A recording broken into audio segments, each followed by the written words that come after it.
I think we have a little competition. I don't know if you could hear the music right now, but it's bopping at the Birchfield. So we'll do Oh, our I see. for all of us to speak up so everything gets recorded. Wonderful. So I'm going to close the door. There is a little sign that says "Knock" if you need to get in. It's closed. Oh, it is closed. It is closed. That's the best we're going to do. So thank you all for coming. For those of you who have not been here before, this is the Birchfield Penny Arts Center Book Club. It is a book club that has been in operation since 2011.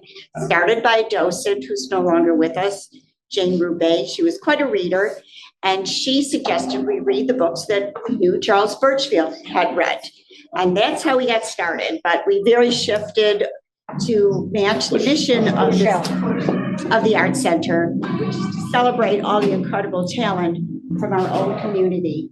And so since that time, we have had 117 authors come to visit us, all of whom have direct relationship with Buffalo, New York, or one of the 8 surrounding counties.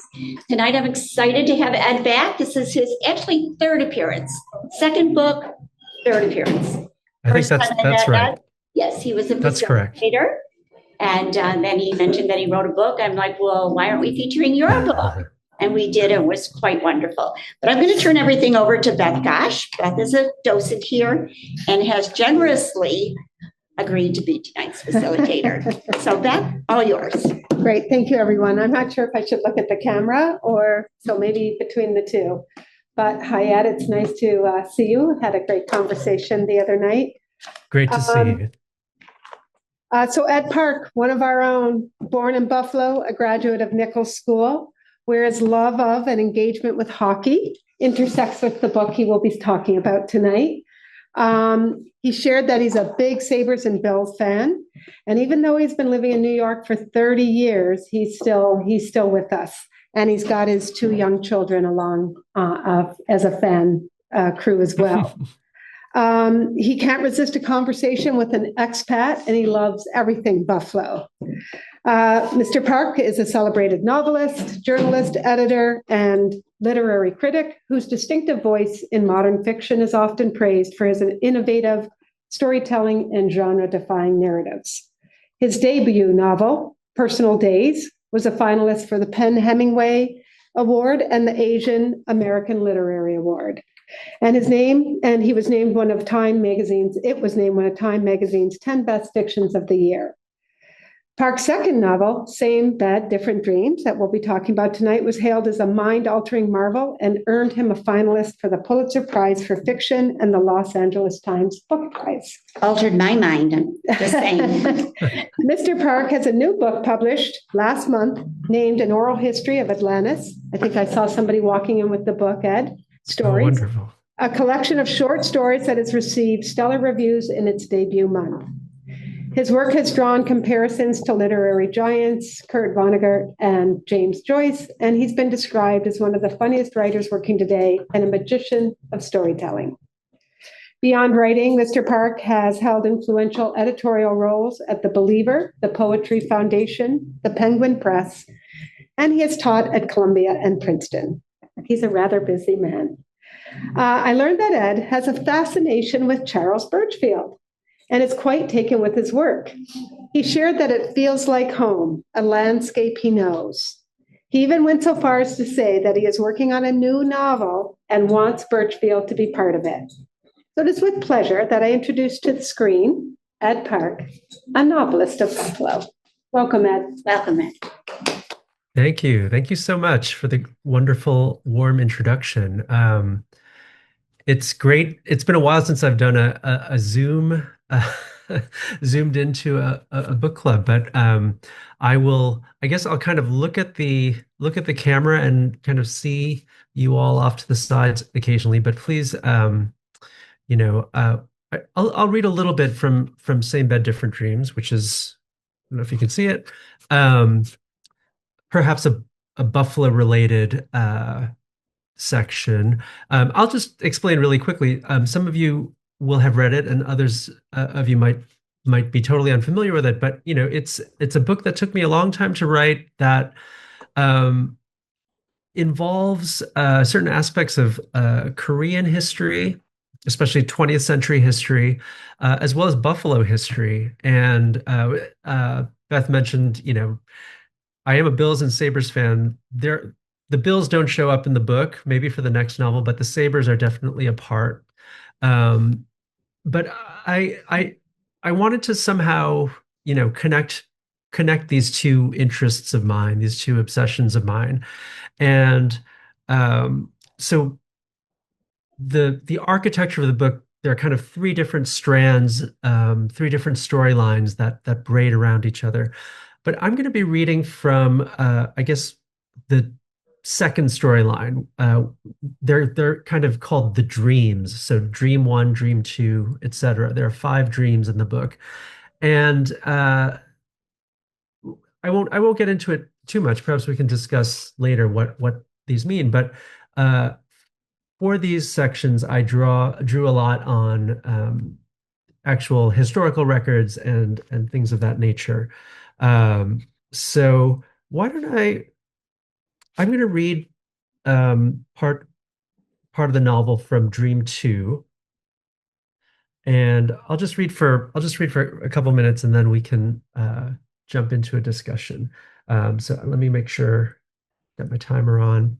Um, so this is Dream Two, and it's broken up into very short, um, kind of paragraph long sections, each of them numbered. So I'm going to read the number and the title. So Dream Two, number one, section one, multiple choice.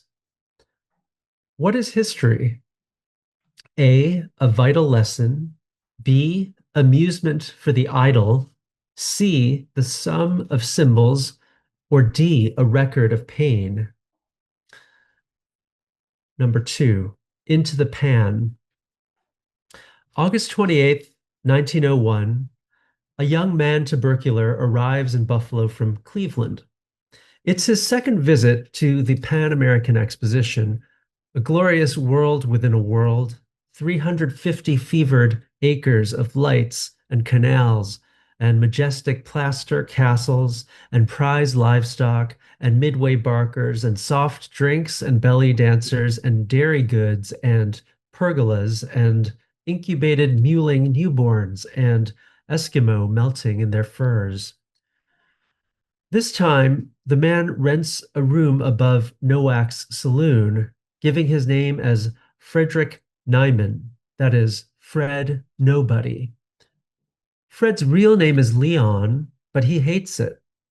He hates his last name even more, a snake's nest of sibilants.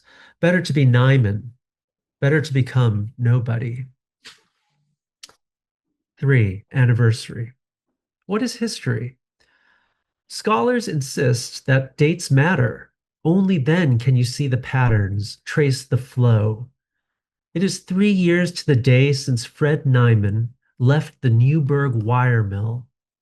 He quit for his health, but he coughs even more now. The worst eruptions bring up blood, strange formations, liverish chunks that wriggle for a time on the pavement. He steps into the dream city now, the taste of iron in his mouth. 4. Leaving Ohio. September 1st, 1901, Canton, Ohio. Ida McKinley looks for her pocket diary. Most of the early pages are blank, but the upcoming trip, the prospect of the Pan, coaxes her pen a few inches.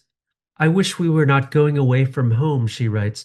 My precious and I had a very delightful ride today. 5. Meditation on dust. September heat. Fred Nobody sits in his room above Nowak's saloon as dust swarms in the light. A tortoiseshell cat cuts through the invisible millions. Nobody pets her from head to tail. The cat closes her eyes in ecstasy. He coughs for 2 minutes straight. The furry visitor curls into him as he spits into a cup. He strokes the fur one way, then the other. 6. Nobody. After Leon is fired from the mill, he grows a mustache. He waits a month before going back, applying for work under the name Fred C. Nyman. The mill hires him again. The mustache is nature's costume. Leon does more detailed work with a finer title, but for the same pay. There should be a word for this. He quits, having proved his point, which is that factories don't want to hire people. They want a set of hands, a pair of eyes. His father, a Pole from Prussia, doesn't agree with this worldview, especially when his son moves back to the farm. There, Leon acts like a man of leisure. He shoots rabbits with his Ivor Johnson pistol, or doesn't, pets the dog or ignores it, reads late into the night while eating loaves and fishes. He cooks the fish in the kitchen and carries it on hunks of bread down the hall to his room. He keeps vampires hours, stays up till dawn, sleeps till noon when his stepmother raps on his door. He curses in Polish till she leaves. It is freeing, this life of nobody. Once you stop dwelling on your own small history, you can grasp the workings of the world. He frequently has strong thoughts like these that would shock anyone who knew him. It would shock most of his former workers, the dopes at the wire mill. It would shock his 7 brothers, the morons, and his father, the Prussian Pole, or is it the Russian Prole, and his god-awful stepmother. Only his dead mother would understand. 7. Red Emma. While nobody floats in realms of gilded thought, Leon is stuck in a rage. At his mother for dying, at his father for remarrying, at his stepmother for everything. He curses his youngest brother, whose only sin was being born, killing their mother in the process. Curses his old foreman, most of all curses his own body for being so sick. And he is sick, he's certain, because of the metal air in the factory, the 12-hour days where you feel like you're eating a pencil. During his worst coughing fits, Leon tries to count to 10 between eruptions, but he can barely make it to 3. Then he reaches 6, he reaches 9, 1. A doctor named Rosewater gives him potassium iodide. His condition flares and wanes. In hospitals, only the rich get better, he writes. But in the hospital of life, anyone with a willing mind can locate the underlying causes of misery. Thus, the lectures. He will improve his mentality. This year, Leon has visited Cleveland to hear speakers illuminate the workings of society. He gives his name not as Leon, but as Fred Nyman, Frederick C. Nyman, F.C. Nyman. In Cleveland, he listens spellbound to Emma Goldman, Red Emma, the papers call her, though she's neither communist nor socialist, but something else, an anarchist. With her pince-nez, she resembles a small, clean old man, barely clearing the podium, but she's the most appealing woman he's ever seen. Light glints off the lenses, mesmerizing as she talks, her voice like an auctioneer's.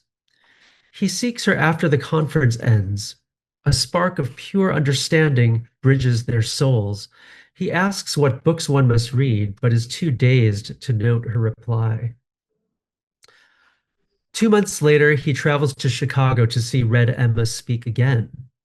He understands anarchy in the abstract, but what would it mean in reality?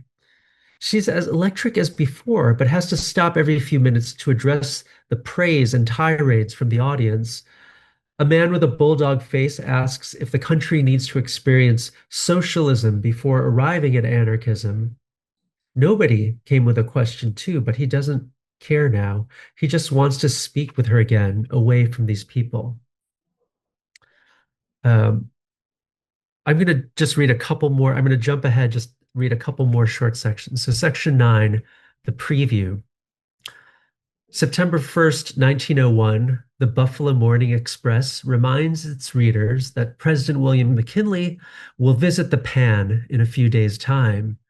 It lists the foreign princelings expected to be present: the Duke of Arcos, a Japanese Marquis Ito en route to New Haven to accept laurels at Yale, assorted Turks, Who are these glittering entities from overseas? Nobody envisions capes and scepters, vests thick with metals for bleeding the masses dry. He tosses the paper in disgust. 10. Ida writes. September 4th, Ida McKinley writes in her diary, left Canton for Buffalo to visit the fair, stopped at John Milburn's house. Sarah Duncan and Mary Barber came out with us. 11. Geronimo. Nobody enters the fairgrounds at dusk, just as the outlines of the buildings light up. More bulbs glow as it gets darker. The walls shimmer in their different colors like a rainbow. I don't know if people can see. Maybe you can't see. There's a picture of the electric tower at the Pan Am Exposition.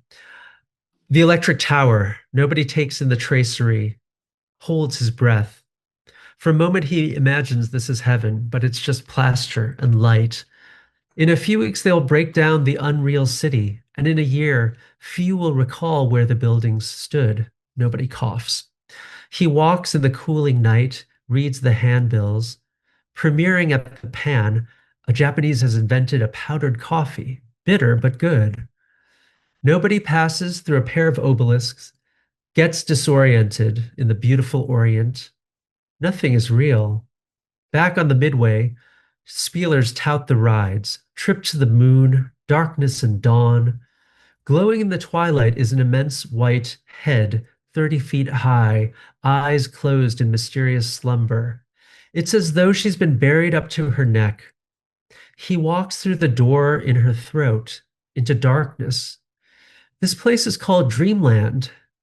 He's startled by the eminently presentable fellow who recoils at the sight of him, his own reflection. A labyrinth of mirrors. A woman hurries past, vanishes to the left. By a trick of the light, all he sees is white ankles and dress, long white hair. But the way she moved, could it be Emma, he whispers. Like a fool, he follows the phantom. Like a fool, he exits alone. And I think I'll stop there. Thank you. Great. Thank you so much, Ed. I'm sure we're going to have a lot of questions about the book itself. I'm going to spend a couple minutes just talking about your kind of your styles and your influences and things like that. And I'd love to start with just the question, because you do take your readers on quite a journey. What do you want people to experience when they read your work? Well, I guess I have two answers to that question. On the one hand, my job as a writer is done. It took a long time to write. It took about 9 years to write. But some of this, actually the part that I was reading just now about people can probably imagine what's going to happen. This is Leon Czolgosz coming to Buffalo on the verge of assassinating McKinley in 1901 at the Pan American Exposition. And that's something growing up in Buffalo, you just grow up knowing about it and kind of being, interested, fascinated by it. So some parts of this book have been in my mind a very long time. But I do feel in some ways like once the book is out and once, readers get a hold of it, whether it's, when the book comes out or like 5 years in the future, it's sort of up to them. I obviously I would love that they enjoy it, that they love it, they like it. But I've heard a whole range of different responses. Some people love the whole thing. Some people just this kind of book that brings together a lot of elements and the structure is sort of unusual. Some people really love that. Other people will like one strand perhaps a little bit better than the other two. So some people like these historical elements a lot. Others like the more contemporary setting that I've woven through it. So that's kind of, I do feel like it's up to the reader, and anything is great. But then there is part of me that that wants it to be something. Ideally, if I can project a little bit, I'd love it to sort of find. I'd love for readers to feel inspired by it, whether it's to write something of their own or to sort of look perhaps a little more deeply or a little differently into things that they're interested, whether it's personal history, whether it's kind of history writ large, whether it's other authors who are kind of operating on the same wavelength. And I also, I suppose, um, I suppose it'd be great if a writer puts down the book feeling like they have never kind of read anything like it before. And, that's kind of a tall order. But I do feel with my fiction that I'm often writing things more for novels than with short stories, but I'm often writing, books that I want to read myself. That, I obviously have a lot of influences and inspirations, but, I feel like, nobody has quite written this book that, well, who would? But a book that, a novel that fuses, you know, Buffalo Sabres lore with aspects of, Korean history that, are not super well known, with, things in pop culture, you know, the television show MASH, the movie Friday the 13th, like a book that can kind of blend all these elements yet be a work of fiction. That's what I was going for, and I'm hoping that people will, at the very least, like feel like they've been on some kind of adventure reading this book. I think you were very successful. I would didn't imagine the know room that. would agree. I felt like I was on the Wild Mouse ride. Oh. Remember what It's good to hear. decade I was in? And, And Yeah. Go go ahead. ahead. No, please, No, please. please. Oh, I was just going to say, yeah, I mean, the one thing, we can talk more about this, but when I began writing this book, and I've mentioned now, this is now my third time mentioning that it took me 9 years, but I don't know that most writers think this book is going to take me a long time. And when I started writing it, it was, relatively, I wanted to kind of write a comic novel. The very first scene is sort of a comic scene that takes place at a dinner at a Korean restaurant in Manhattan. And it's sort of, having a lot of fun with cultural figures and writers, and it's a very much filled with jokes and humor. And I thought the whole book will be like that. And then at a certain point, I realized that I was actually getting at something a little bit bigger and a little deeper. And so when somebody mentioned, like, one of the keys to the book is like figuring out which decade you're in, right? Which year you're in. And so, I was writing a contemporary novel, and then suddenly I'm like, wait, I have to go back to 1901 to talk about the Pan American Exposition. I have to go to the 70s to talk about the rise of the Buffalo Sabres. I have to go to the 50s to talk about to write about the Korean War. It really basically was a century. The scope went from like a couple months in 2016 to, basically a whole century. And obviously now I'm very happy I did it that way, but you know, it's one of those things where the project kind of teaches you what it is you're writing about, if that makes any sense. Yes, thank you. I see your mom and dad have joined us. Hello, Mr. and Mrs. Park. Welcome. I see them. Certainly, there was a lot of Korean history and characters. And you shared with me that, growing up in a Korean community in Buffalo in the 70s and 80s was a very tight community for you. I'd love you to just talk a little bit about, how that might be influencing your, obviously, this deep interest and lifelong interest. And then you talked a little bit about how you think potentially some of that community isn't as strong as generations kind of move on and move out. But just some of Sure. the relations, but also just honoring your parents and Yes. the community that you grew up in.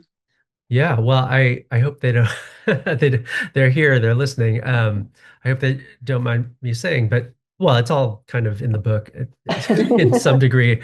But yes, so my folks came to Buffalo from Korea in the late 60s. Um, my dad is uh, a doctor. He did his internship in Pittsburgh and then came to Buffalo for his residency and worked for many years there. And he's actually now he retired a couple years ago, but now he's actually teaching a little bit at UB again, which is amazing. But they're very, it's funny because I'm properly called a Korean American, but I do feel you know, the pull of Buffalo is very strong. So I think of myself as a Korean Buffalonian, and actually a lot of my so it was as I said, it was a tight knit Korean community back then, and I feel like all the families knew each other, but there were I had many Korean friends, sort of children of my parents' friends, and many of them kind of lived nearby. So it was kind of this was the 70s and 80s, and I mean my memory might be foggy a little bit, but it was sort of like I don't know. There was something kind of idyllic about it. Like I we all went to school where we were Korean. There were not many Asian people in any of these schools. But we would have Korean friends, we would have non-Asian friends, and it Buffalo always felt like a very kind of welcoming place for that. I played a little hockey growing up, and so that's sort of a kind of a unique thing culturally to grow up in a place with weather that that is sort of the sport, right? Um, but my parents are actually zooming in from Buffalo, and they are still there. Many of their friends, after retirement, left to usually to warmer climes. But yeah, my my folks are still there, so I love having that connection still. Uh, but I think it's safe to say that many of them are not kind of around anymore. So I haven't lived in Buffalo in many years, but I'm always happy to come back. It does seem to me that that Korean American community has sort of shrunk quite a bit, though. Mary, at what point do you want me to open up to questions? I Or didn't are there wait, questions online is anybody monitoring those? Oh, let me see. I see it. No questions yet. Okay. Okay. So I have questions I can keep asking, but I want to make sure everybody, yep, go ahead. What position did you like to play in hockey? That's a good question. I played defense. Yeah, most of my time. And I stopped playing. I guess I stopped playing in high school, but then I played a little for fun in college, and most people hadn't played, so I got to play up a little bit, and that was fun too. Um, yeah, both my kids played hockey here in New York for a while, and they were much better than I was. So And you're willing to put that extra time and travel into it for them. yeah, yeah, it's a lot. It's a lot. It's sort of yeah. I mean, we don't have to get into it, but it's definitely a commitment, and especially like everything's a little bit feels a little bit more difficult in the city here. Interesting. Go ahead. First, I have to dispute something you say Sure. because she's a little anarchist and a little assassin. I named my dog Shawgoss, and nobody in Buffalo knows what that name means. And Did you really? He asked about it. That's the first question. The second point I have to bring out is you are still a Sabres fan. Have you been treated for depression yet? Yeah, no. I mean, what choice do I have? I mean, I'll follow, if the Rangers are doing well, I'm happy they're doing well, That's a but good, I'm not going to start rooting for a different team.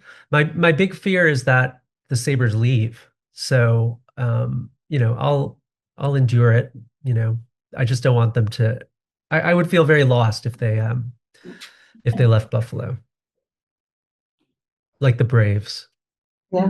Oh. Yeah. There is an online question. What made you use numbers in this, Friends? Yeah. So, I mean, this kind of for those of you who have the book handy, like there are many different fonts. The sections are styled very differently, but even though the architecture of the book is a little bit complicated, I wanted to I didn't want it to be a difficult read. So in these sections, the section I just read, which is called Dream 2, I actually just wanted to break it down into like bite-sized scenes. And I don't know if I numbered them. I think I always number them 1, 2, 3. So that scene, for example, that chapter, that long chapter, Dream 2, I think it has like 50 some numbered sections. And I think that's just sort of a way to like, I don't know, maybe activate that part of the reader's mind that's very, kind of logical. Like we're going to get through this. This is you just follow the numbers and you will get to the end of the chapter.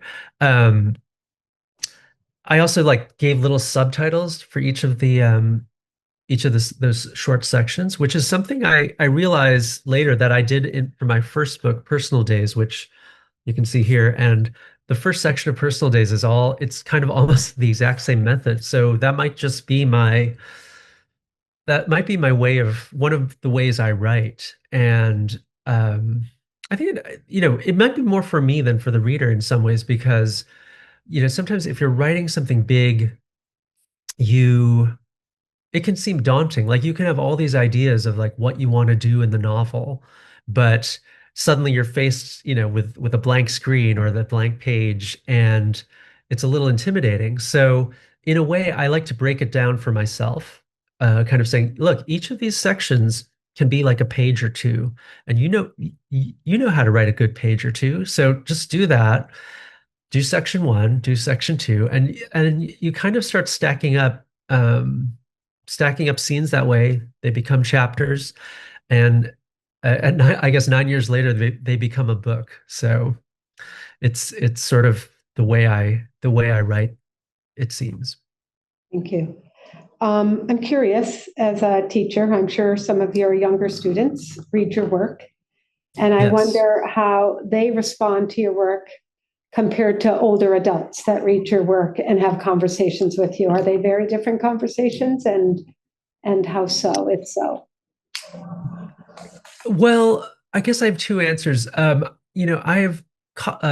teach undergraduates, and I don't assume that they've read my work, but then some of them have, and some of them will either come to my office hours during the semester, or at the very end, like on the last day, they'll say, "Oh, you know, I read your book," and they'll want me to sign their book or something.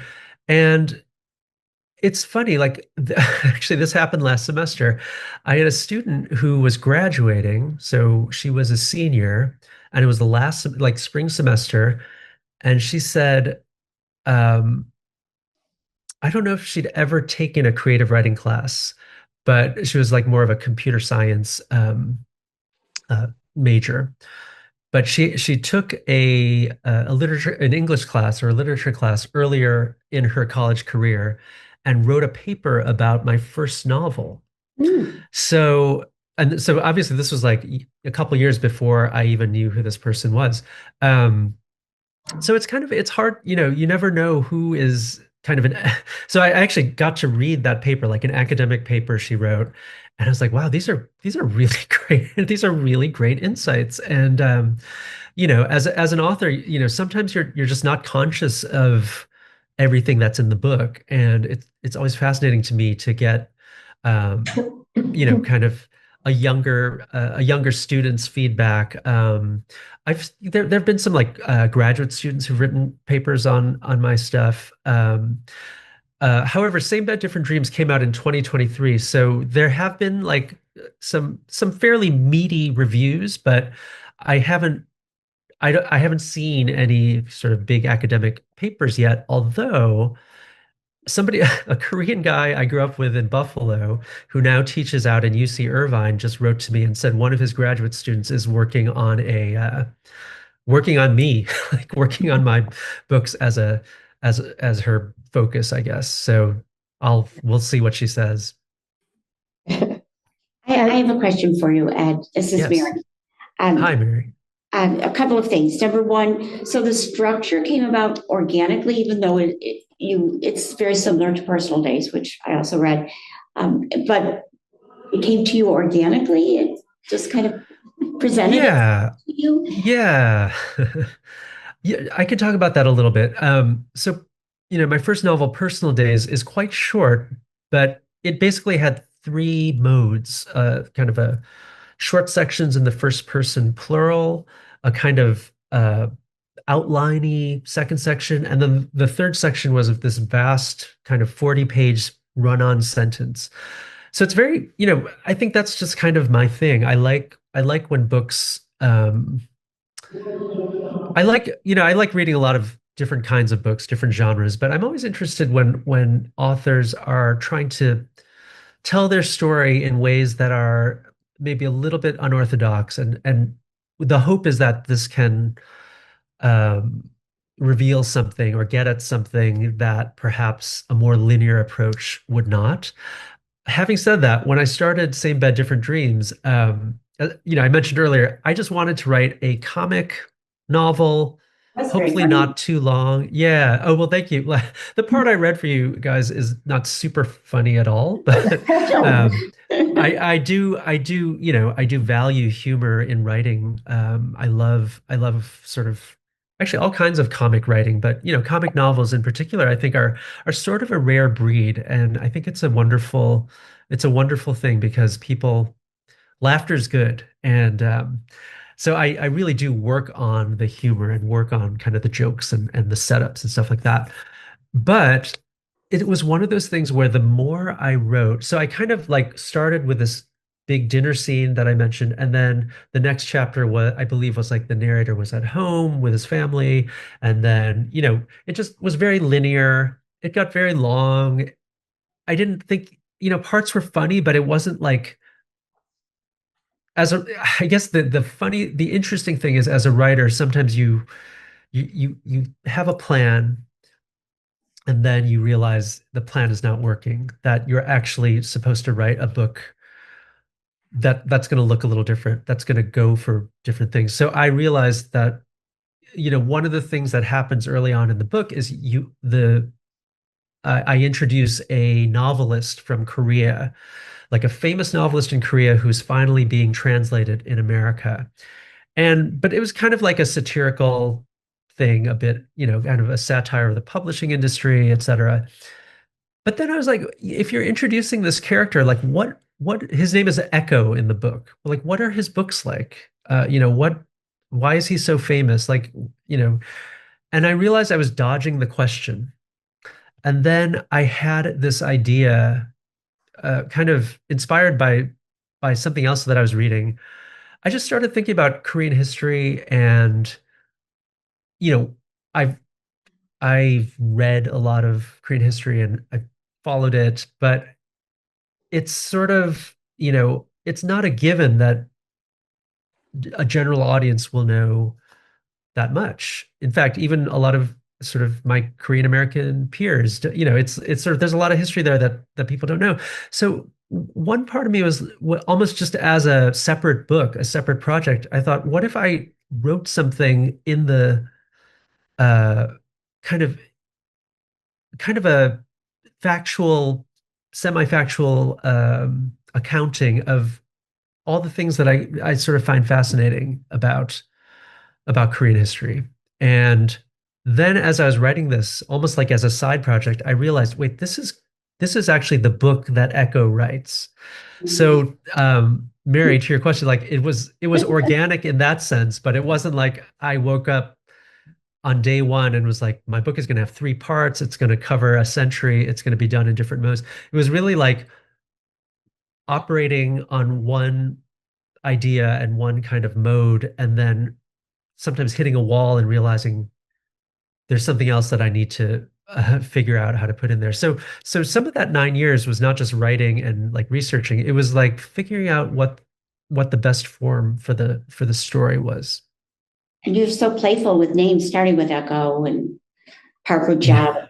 Some of That's these right. later, like I can't remember, Parker Jotter. Parker Jotter.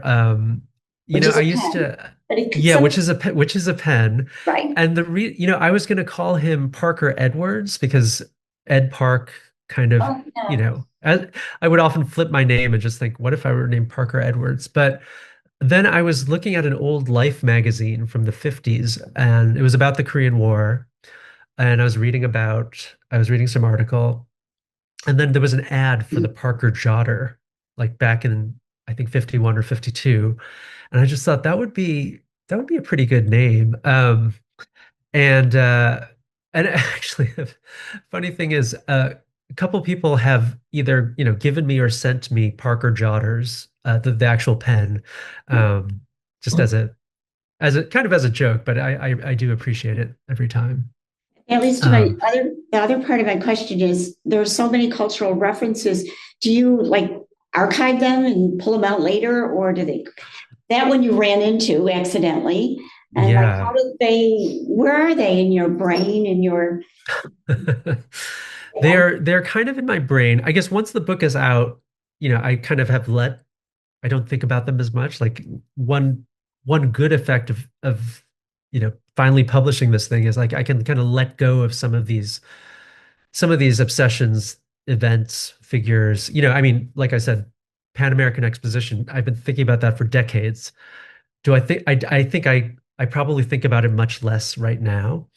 But having said that, I still have a couple shelves of books on various aspects. I have a book. This is a book about I realize you can't really see all this. A book of Korean folklore from I think from the 13th century. I have. I was going to read you from Punch Imlach, the former Sabres general manager.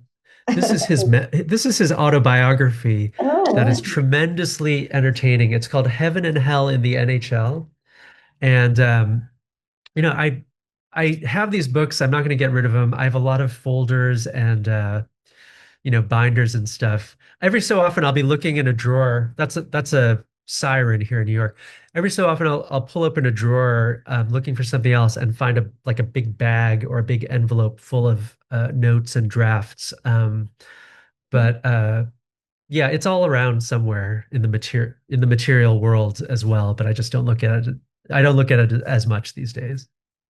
I have one quick comment. I'm turning it back to Beth and whomever Yeah. else would like to. And that is, I became shamefully aware that I have so little knowledge about Korean history, and my education was really centered around the history of Europe. And somehow the Asian countries were left out, or I slept through them, or something. But it was Yeah. embarrassing. It's complete. I mean, I pretty much had the same experience. I knew obviously some things from sort of family lore, from through my parents, really. Um, like growing up, we were basically in Buffalo. I visited once when I was about 10 years old, but it wasn't like it wasn't like today where, you know, K-pop, BTS, Korean dramas, Squid Game, that kind of stuff. That I could never have dreamt that Korean popular culture would be so omnipresent today, especially for a lot of younger consumers and viewers. But so in some ways, I was like building up some idea of Korea in my head. Later on, it actually wasn't until graduate school that I formally took a course in Korean modern Korean history because nothing had been offered. Actually, in college, there was not. I think I took a Chinese history course, which is very interesting, but I didn't I didn't formally really know much about Korean history until grad school, and then but that was really such a pivotal moment for me because then I kind of had a better framework with which to do my own reading and my own research. But I think you're right. I don't know what it's like now for well, actually, I kind of do because I do have teenagers. I don't think it's taught that much Korean history or Asian history. It's we're in America, and so this is all kind of you know only kind of in relation to sort of U.S. history. But maybe that'll change. In any case, I do think as a writer, the advantage for me is like hopefully a lot of this is somewhat new to the reader, right? Something that for example, the television show MASH, right, which was huge when I was a kid, and which I would watch and sort of not quite understand when was this? I knew it was during the Korean War, but there was a laugh track. It was sort of like a topsy-turvy uh, vision of war. And one of the things I wanted to do in my book is just kind of try to figure out how did MASH come about? Like what was the impetus behind that? How did it become so popular? Anyway, things like that. So I delve a lot into popular culture because, in a way, that's how I experienced some of Korean history. Like, through MASH, through anytime a Korean figure or a Korean event kind of could break through to, the Western media or be on TV in some form, like I would be very attentive. And, decades later, I sort of, I think, used some of that to create this novel. Yeah, and thank you, Mary. I mean, I think that's the beautiful thing about literature is you open the doors to all kinds of places and cultures. And Yeah. So that's always appreciated. I'm going to try to go around the table and make sure everybody's questions answered. Margaret, I know you had. Go ahead. I tried to listen to this as an audiobook, and I'm realizing now, looking at the actual text, that that's just not the way that it was meant. That's interesting. I will say, they did hire 3 different actors, and which I think helps. But I've also heard from some people who have listened. Some people have enjoyed it straight through, just audio. But a couple of people I know, or who reached out to me, said they've enjoyed listening while reading, which I realize is a lot to ask, but that's an option, I suppose. And I went back and forth, and it was a very different experience reading than the other. Margaret. Yeah. So in your own mind and for your own purpose, what was the intersection? What would you say is the intersection of these 3 strands?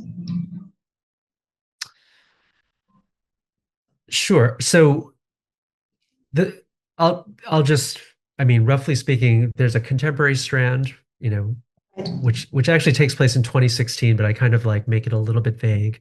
An employee who works at a tech company called Gloat. The historical strand, which I read from the dreams, which extend from late 19th century up to 1983. And then kind of the purely fiction, in some ways, well, they're all fictional, but there's a strand which, so let me backtrack. So I had those two strands or 2 modes at one point, right? The contemporary and then the more overtly historical. And then, as if it wasn't complicated enough, I realized I needed a 3rd one, which could kind of bind them together. So that is, in some ways, the story of Parker Jotter, who is a Korean War veteran, Black Buffalonian, and his kind of family tree. So it's sort of his story and his daughter's story, but it allowed me to kind of join together the two other modes. Like you'll, for those of you who have finished it, like all the trick was trying to get them to all connect. So that's sort of from the structural or aesthetic point of view. Like you have these three things in motion and they intersect, and then finally they will all kind of meet at a single point. But I think maybe the larger question you're asking is like, why, why, and why did I do it this way? And I think it's sort of, not to get too emotional, but I've obviously, was born in Buffalo, uh, you know, of Korean heritage. Both of these things are, endlessly fascinating to me. I'm a child of, the 70s and 80s, child of that, that moment in history and that moment of pop culture. Um, and I think there's a way in which the way I wrote this book and the way I structured this book, and this is where maybe the ego comes in a little bit. I kind of felt at a certain point like this is not just a comic novel. This is not only a historical novel. This is a book that where I'm going to do all the things that hopefully I can do well, that I've sort of been trying to do for years. I'm going to do this at the height of my ability. And also, it's funny because the book came out right as AI and kind of ChatGPT and things like that were suddenly emerging. And I think there was a thought in retrospect, like this has to be the book that only I can write. And, you know, for obvious biographical reasons, I guess, but also just in terms of like the kind of writing tactics, if you will, the kind of approaches that I use. And this sounds like a somewhat selfish answer, but my cousin Andy, who I grew up with in Buffalo, he's a bit young. He's like a year younger than me, but he said something really really meaningful to me after he read the book, and he said, "You have like." Uh, we talked a little bit before how my folks are still in Buffalo, but much of that Korean community has dissipated, and I guess he was saying like that I kind of captured what it what it meant to be, the child of parents from Korea in a very particular city with its own history and own flavor at a particular moment in time. Like, I think it's safe to say, there are some great authors who I know coming out of Buffalo, obviously Joyce Carol Oates and the mystery writer Lawrence Block, but they could not have written this book. And I think there's a way that perhaps all my life I wanted to write. This was like the big mystery to me as a writer. Like, what is your identity as a human being, but also like your literary identity, and can you write a book where you embrace both those things, both those sides of your upbringing, I guess. And hopefully I've done it here. The great Korean Buffalonian novel, I hope. Oh, yeah, that's great. I think you did, and I think Andy was right. Thank you. I'll tell. I'm seeing him in a couple weeks. So okay, good. I think I saw a couple other hands raised. Yes. I was struck by how there's a kind of conspiracy mindedness shot through all the threads. Like all of the characters or narrators and the different threads can't quite trust the world that they inhabit. It's the Korean provisional government kind of engaging in disinformation, or obviously like historically Leon Schlogos. How much of and that it felt, whether you're dealing with a historical period or with whatever Gloat's intentions are, their hidden intentions, their hidden agenda. It all felt very contemporary. It felt like you kind of captured the spirit of the times that we live in, where I think people don't want to trust, or they want to assign maybe some other intent or conspiracy to events in the world and developments. And I just wonder if you were how conscious you were, and or just kind of if this was a tone that you were trying to achieve or subconsciously, or if it was just kind of bubbled up, more organically. I think it's definitely both. And, there are some contemporary writers who, I really have enjoyed and, kind of revere. Thomas Pynchon is one of them, Don DeLillo, William Gaddis. I guess a lot of these sort of, postmodern novelists who are kind of seeing connections everywhere. Some people call these novels like system novels, right? Where it's like everything is connected to everything. And I definitely, I am not just aware of those books. I'm well steeped in them. So, and I kind of enjoy that aspect of it, because I think one thing about those kinds of books with kind of conspiracies and connections and sort of like the yarn on the corkboard connecting everybody, it mirrors the act of novel writing, right? Because as a novelist, you want events and characters and things to like have some connection, right? That's how you get plot. When you actually have a conspiracy or the hint of a conspiracy, it's almost like it underlines that, or it sort of italicizes that that kind of storytelling. So it was sort of to get back to like the earlier question of like, did I come to this form organically? I would once again say I didn't realize it would be like this. I think, you start writing, and like I said, like sort of a comic tone.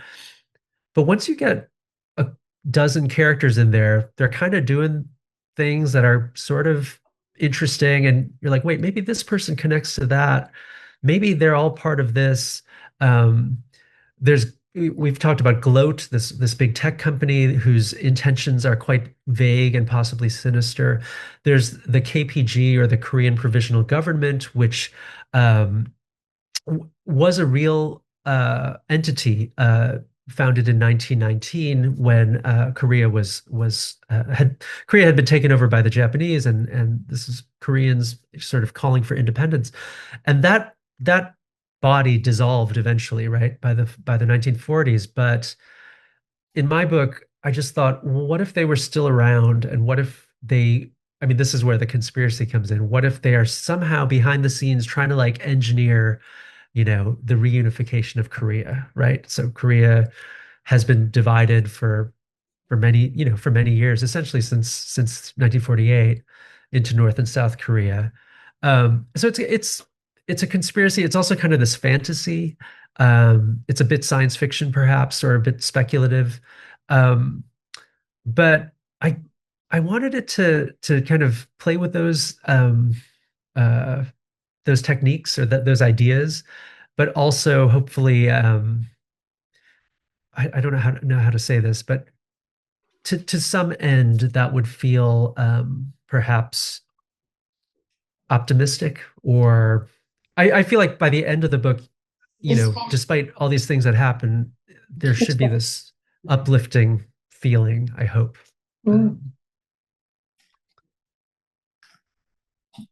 that's a great question. Thank you. Any other people around the table? I don't want to miss anybody's questions. Are there any in the chat? That's what I was trying to look at. Right. Oh, I think that's all.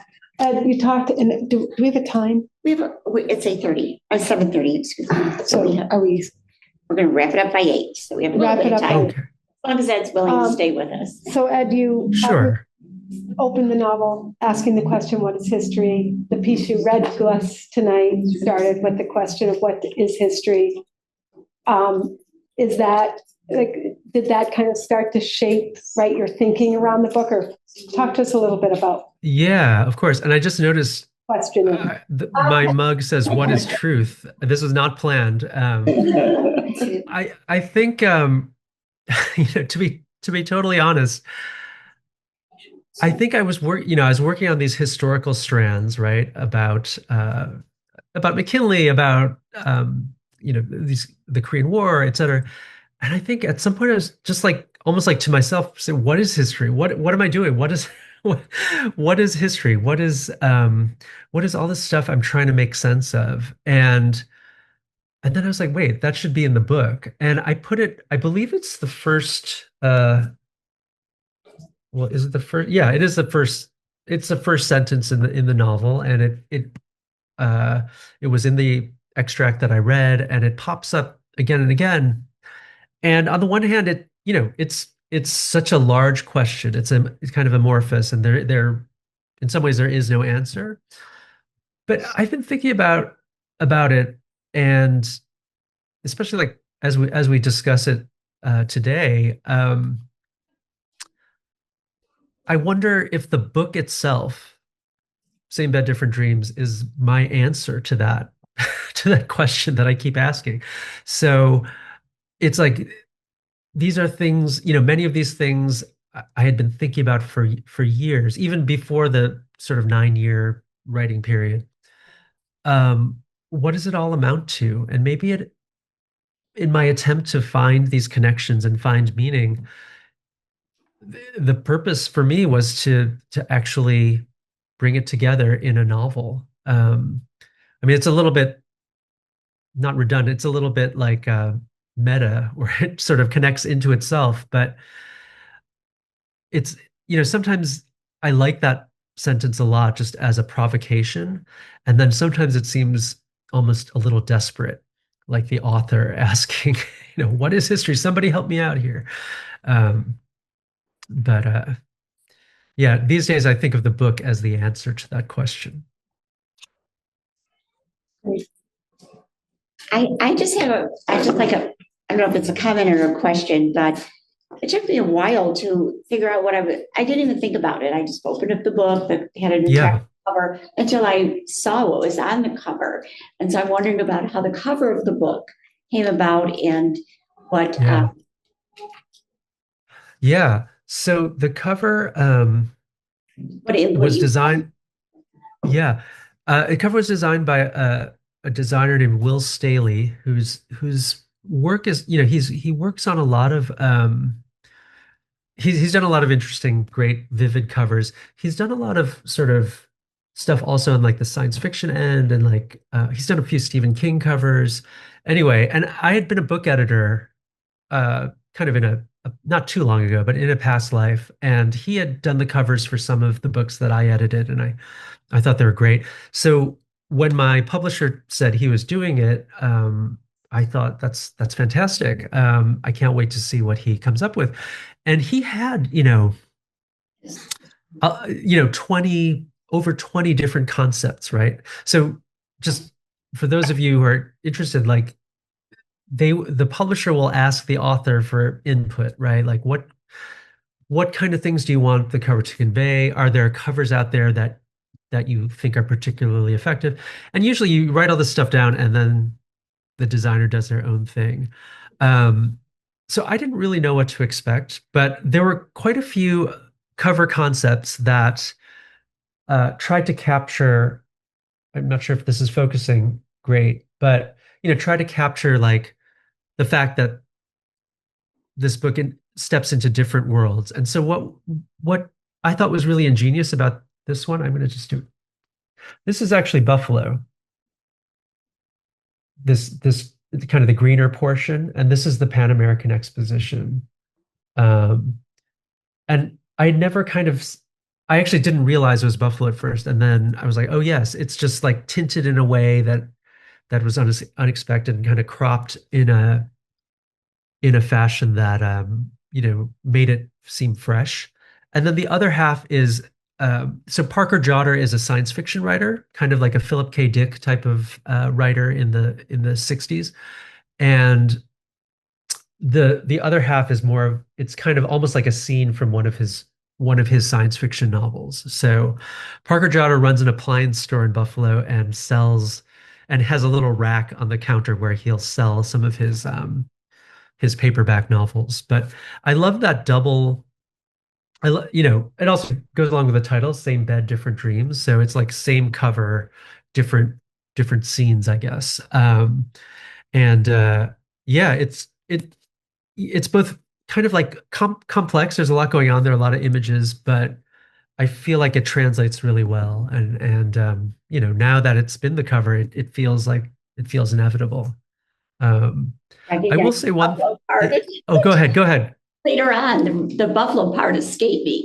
The science fiction part came to me sooner, and it felt right. Yeah. And it felt that they were very different. Like there are strands within the book, there are these images, but then all of a sudden, like, hey, wait a minute, that's the Pan American. Oh, okay, that's great. All along, just looking at me. Yeah. Well, that's kind of how it happened to me. So the cover is doing its job, I think. I will say one thing quickly about covers. Like the only other cover idea of his that I really loved, but we decided didn't translate as well for this book. It kind of looked like more of a science fiction cover, like a 60s science fiction movie poster or something. And it had these blobs on the cover. And so we said no to it, but then when it came time to do the cover for my current book, which I'll hold up here, it's called An Oral History of Atlantis. Whoops. We kind of went back to that blob. I don't know if you can see, we went back to the blob idea, and he filled in some kind of different images in the background. So yeah, it's fun to have a cover that that you like and that makes people think twice. Yeah. Yeah, because it in many ways it mirrors what happens when you read the book, that you don't there and you kind of feels right, but you don't get it. Like something right. Yeah, immediately. They take a little while before they come into focus. And you reach that part of your brain that does recognize it. And so that's basically what I'm trying to say.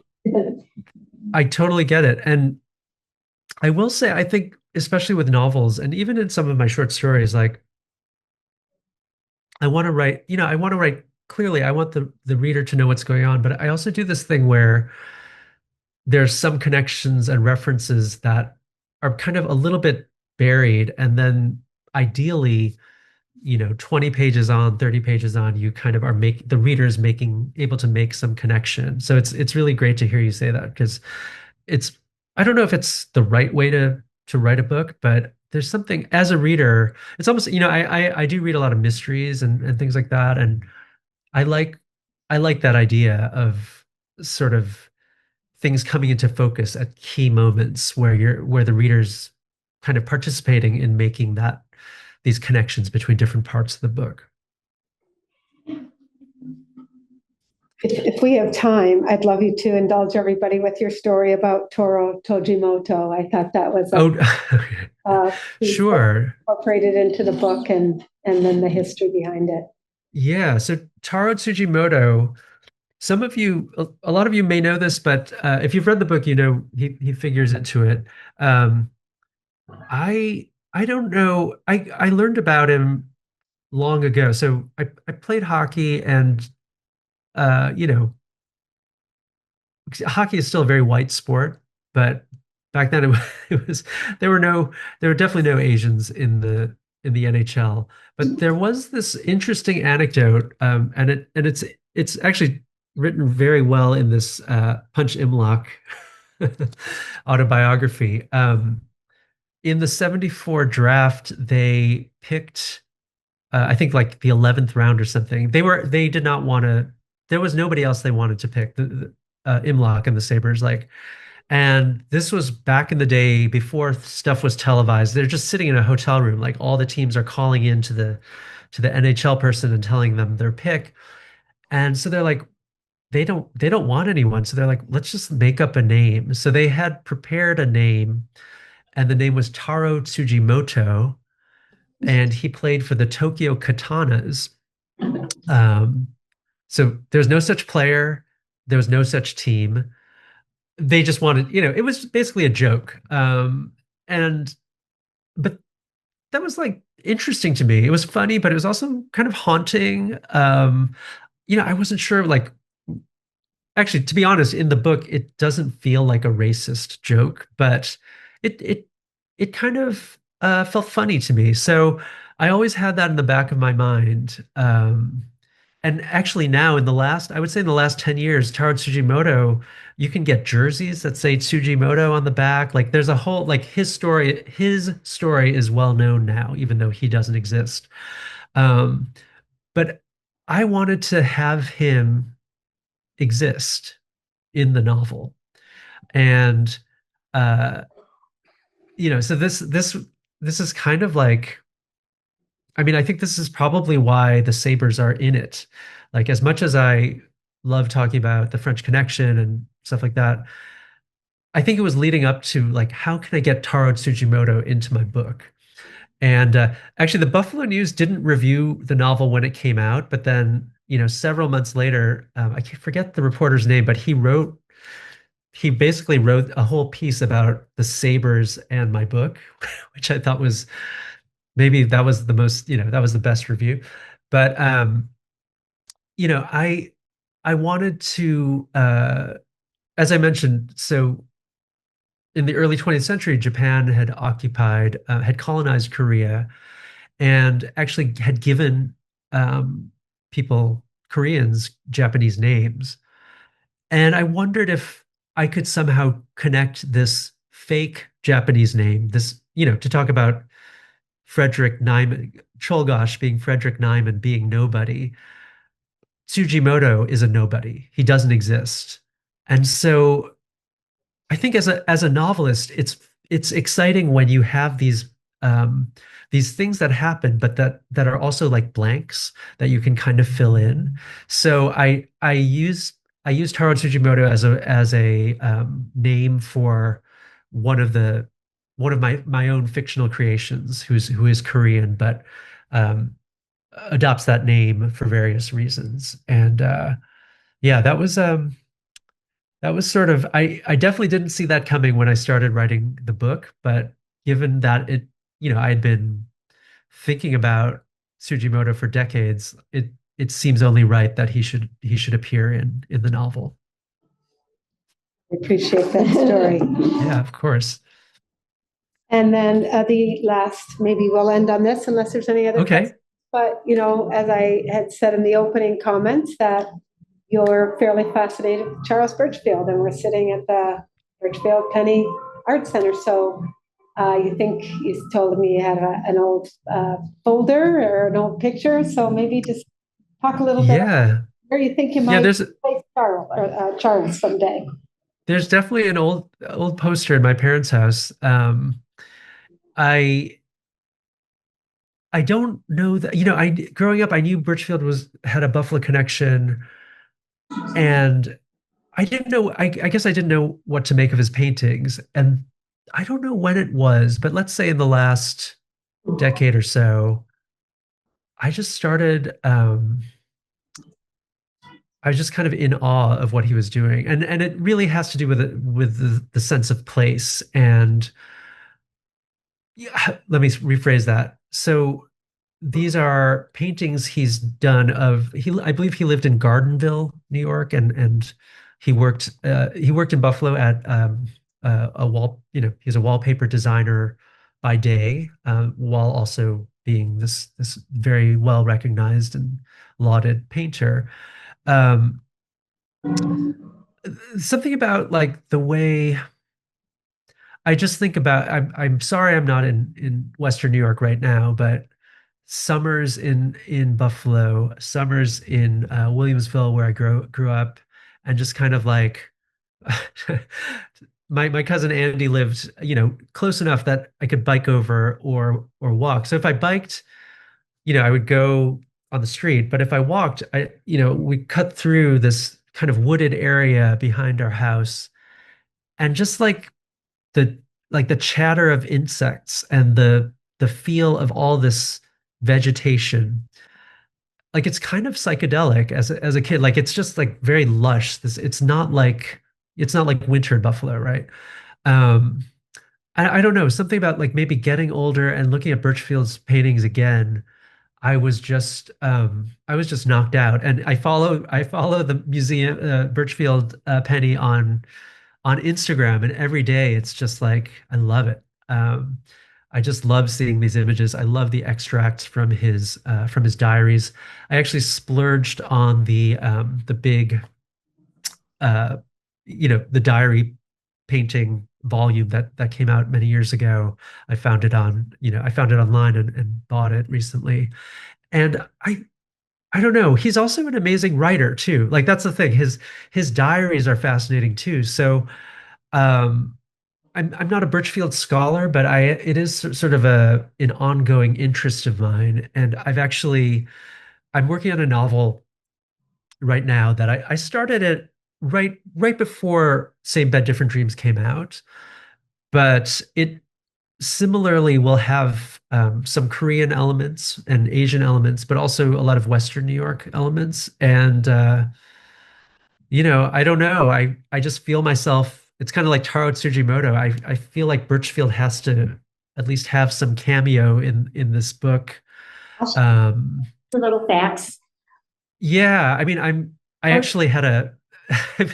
I shouldn't say I'm a casual Birchfield scholar. I've actually been like looking at his wallpaper patterns, looking at just like all he actually I guess this was in the 20s, would come to New York, and there was a bookstore here called the Sunwise Turn, I think, located in Midtown Manhattan, and that's kind of where his paintings were first. Uh, I don't know if they were first displayed there, but he got recognized there among other sort of modernist artists and writers. So it's sort of like it's interesting to think of him coming to New York. Um, in any case, I love Birchfield, and I love the Instagram account. So um, That's great. with any luck, I would love to sort of have him figure into my work, into my fiction somehow. One little discrete fact that you could weave into your next novel, along with Birchfield, is that Yes. Penny and Dr. Penny's grandfather was the prosecuting attorney in President McKinley assassination trial. You're So, kidding me. not at all. That is That is amazing. a fact. Well, this will then be the sequel to Say That. That's amazing. Well, to be perfectly honest, like this current book that I'm working on, some of it is material that I had come across while writing Same Bed, and I just interesting things that were either Buffalo related or career related. And I just said to myself, it's complex enough. If you put this thing in, like if let's say if you mention Birchfield in Same Bed Different Dreams, you're going to have to like explain it. You have to build all these connections or even conspiracies around it. And so I kind of put it in a different file and just like, that said to myself that maybe that's a future project. But thank you very much for that amazing tidbit. The other one is when he went to New York, he went there for graduate school and it did not go well. That's right. And so he made friends with the women that owned that salon and stayed friends with them for the Yes. rest of his life. But I wanted to just share that Charles Birchfield worked while he was in college, he was a guard in the Asian Museum in Cleveland, which has now been absorbed into the Cleveland Museum of Art. And so his work is highly influenced by all the. Attention all Birchfield Penny Museum guests. The museum will be closing in 10 minutes. And Right on cue. I mean, the opposite way. So as seasons change, which is a theme of anything, Yeah. the opposite way, like you were reading something that was written by someone who was Asian or. Yeah. Oh, that's amazing. I also, in the part that I read earlier, I was about Leon Czolgosz coming from Cleveland to Buffalo. I mean, I guess the cities are close enough, but I do like that. I do like that connection too. I think I have no choice but to include Birchfield in whatever I write next. I honestly I'm just endlessly fascinated by him. So It's doubly special that you invited me here today. So thank you. We're delighted that you're here. And before we close, I want to thank Beth. Thank you so much, Beth. Thank you, Beth. And she did a wonderful job. I really appreciate your being here tonight. And Ed,